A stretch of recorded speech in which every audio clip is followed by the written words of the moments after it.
Bila dia tahu yang saya tulis fiction, dia kata ni cikgu jiwang karat. Bila kita tulis fiction, ramai orang cakap dia menyentuh hati. Malah dulu, saya ingat dulu, pernah ada pelajar saya, bila dia tahu yang saya tulis fiction, dia kata ni cikgu jiwang karat. Tapi memang betul.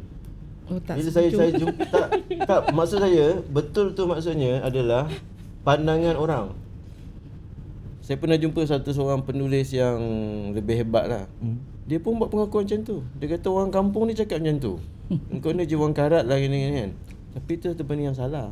Betul, salah. Jadi bila bagi saya, tulis fiction, nak sentuh hati, main-main hati, jentik hati, come on lah. Itu cerita lama babe. Itu cerita lama. Tulis fiction sampai mesej. Kan?